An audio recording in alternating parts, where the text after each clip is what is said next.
maanaam man mool laa parce que si famille mool laay dunde sama yaay sama papa samay doom samay frère samay cousin ñëpp ay mool lañ dañuy dem géej donc ñun suñu alibi mooy suñu cosaan mool lañ ñun naturellement jigéen ak góor ñëpp mool lañ amuñu benn métier mool rek la ñuy def dem géej.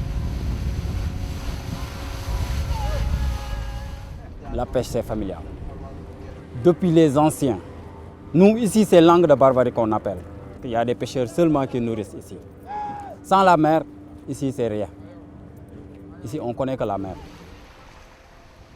Le Sénégal a 700 km de côte. On dénombre près de 100 000 pêcheurs et la pêche également emploie directement ou indirectement près de 600 000 personnes. Et actuellement, on se rend compte que la pêche rencontre beaucoup de difficultés liées au contexte économique et social, parce qu'il y a une forte pression démographique avec une forte demande, mais également il y a des changements climatiques associés à des événements extrêmes qui ont des impacts directs ou indirects sur la pêche. Les poissons ont changé. La grande taille qu'on trouvait bien avant, on ne le trouve plus. On trouvait les dentex, beaucoup de dentex, on ne le trouve plus. On trouvait beaucoup de tchof, on trouve peu. Des mérous, on trouve des mérous de petite taille et on trouvait des mérous à grande taille et à une valeur commerciale importante. On trouve des phénomènes qu'on ne trouvait pas. Les vents aussi, il y a un dérèglement. Parce qu'aujourd'hui, tu trouves un alizé, si tu trouves là le matin, les vents ont changé aussi de direction. Le vent, c'est fatigant à la mer. Si le vent est venu à la mer, nous, on ne peut pas, même pas résister sur ça. Il y a beaucoup de morts qui sont là-bas.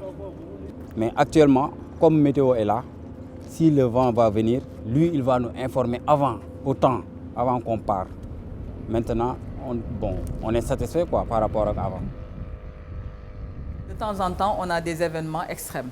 En mars 2013, par exemple, nous avons eu des événements de forte houle avec des valeurs qui ont dépassé 4 à 5 mètres.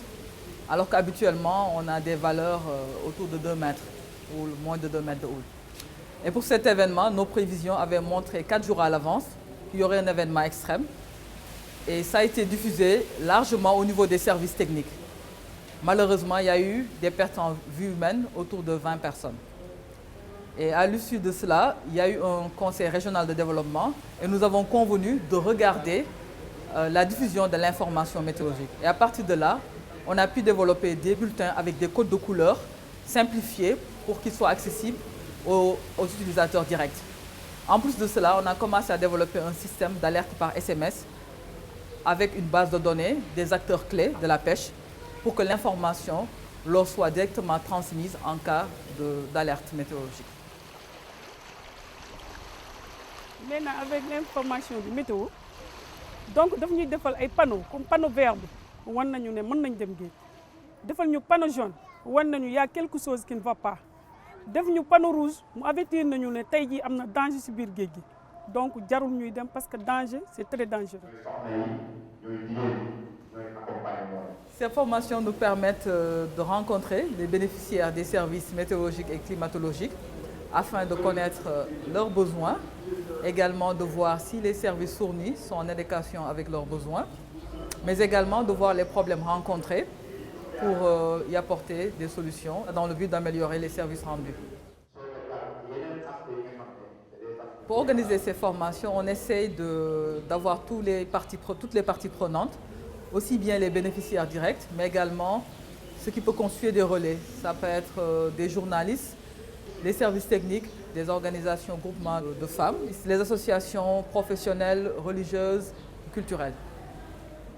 Avant ñuy def formation bi ñu defoon fi ak météo boobu temps métti woon na torop ci ñun parce que dañ doon dem di am ay mort yoo xam ne ay accident yoo xam ne du ñu xam ci lan la situé wu lu ko provoqué maanaam dinañ dem ba biir géej gi yëngu suñu ginnaaw vagues yi jóg dëpp suñu gaal yi. En 94 amoon naa ci benn accident boo xam ne c'était mon cousin dafa dem géej gi yëngatu mu dee après biñ ko gisee corps bi rek lañ gis mu dee mënuñu justifier la moo ko rek parce que vent bi la woon ak vagues yi. Actuellement, avant qu'on parte à la mer, on va écouter le météo. Même on a le numéro de téléphone de météo. C'est lui qui va nous informer s'il y a un mauvais temps ou il n'y a pas les mauvais temps. Si ça te renseigne quelque chose, que ça te plaît, tu vas partir et tu vas pêcher et tu vas revenir, comme cette fois-ci. Un des points ressortis de la rencontre qu'on vient d'avoir avec les pêcheurs de Saint-Louis, c'est qu'il y a un besoin d'avoir des informations météorologiques plus affinées. Cela pose un défi au service météorologique, un défi pour renforcer les systèmes d'observation, mais également pour améliorer les systèmes de prévision afin de satisfaire ces besoins-là pour que l'information soit réellement prise en compte dans leurs activités. Aujourd'hui, avec les changements climatiques et les phénomènes, aujourd'hui, il n'est plus possible d'aller en mer sans avoir les données climatologie et météorologie. Parce que ça va nous permettre de réduire nos pertes de matériel et nos pertes en vie humaine. Et ça va nous rassurer pour une bonne capture.